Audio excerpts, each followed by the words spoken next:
Let's start with Christine Colvin, Water Policy Lead at the World Wildlife Fund. I heard Christine speak at a conference recently and she was just spectacular. She stole the show with her insights and knowledge. I subsequently discovered that Christine knew our very own Joe Burgess, who, I should point out, recently suggested that as it was Easter I could, and I quote directly, decorate my newly shaven head like an Easter egg. Anyway, despite that cruel comment from Joe, I encouraged the two of them to connect so that you too could hear the insights from Christine. Christine is now based in the UK but has worked for World Wildlife Fund globally for over 20 years. And two of her current focus areas are on the restoration of nature and using nature to help humanity survive the extreme weather that we will face as a result of climate change. Hi, Joe. Yes, I'm Christine Colvin, and I'm the lead on water policy with WWF, the Worldwide Fund for Nature.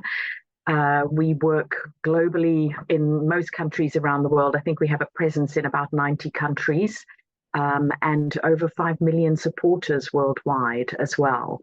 My background is that I'm originally a hydrogeologist, so I came into the water cycle at the deepest and slowest part of it, and I've sort of gradually been working my way up to the surface, working through integrated water resource management, catchment management, and now fully into policy.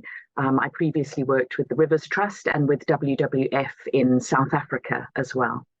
Obviously, working with the World Wildlife Fund, our focus is on nature and the role of nature in water and vice versa.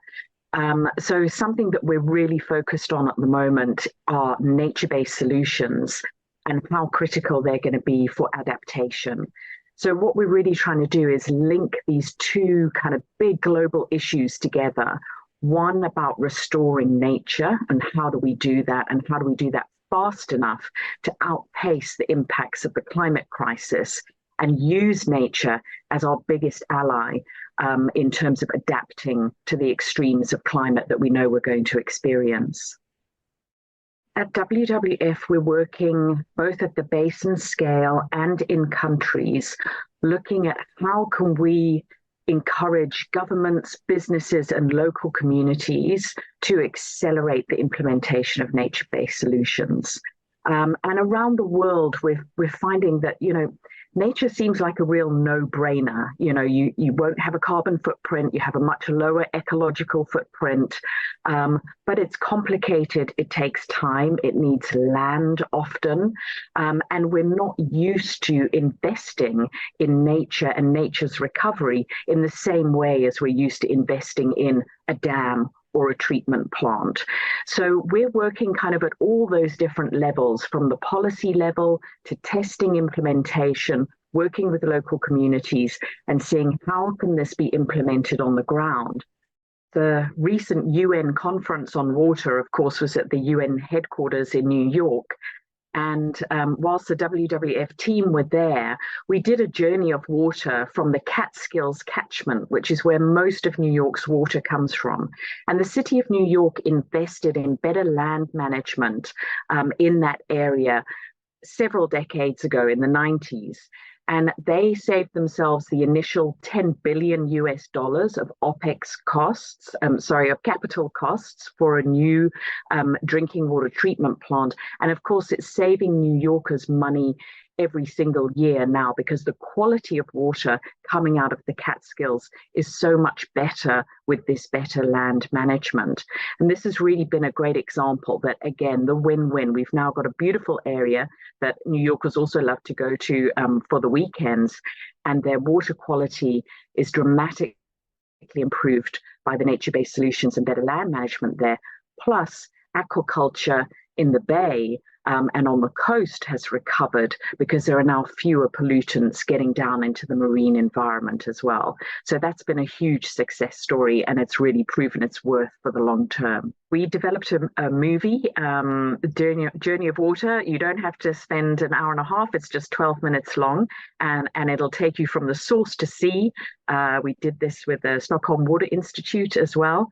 and look at where water comes from. And our tagline for that is water doesn't come from a tap, water comes from nature. So the more we can rebuild nature into that journey of water, the better. The water sector has such an important role to play in terms of triggering faster rates of nature restoration worldwide. We know that we've seen the biggest decline and the biggest impacts on freshwater wildlife and freshwater ecosystems globally. So these are ecosystems that are hugely vulnerable, but are also going to be critical to our future adaptation. So I think the call to action for the water sector is to really kind of think green first. Think about the potential for implementing nature-based solutions first, and how could those be used best, so that we're getting that kind of triple delivery of less carbon, recovery of biodiversity, and better water resilience that's going to be future-proofed and really help us to adapt. Christine's call to action there is an elegant echo of the takeaway message that Richard Wawe from Watercare in New Zealand gave us last month. Basically, put nature first. If the water sector puts nature first, everything else that we need ought to be taken care of.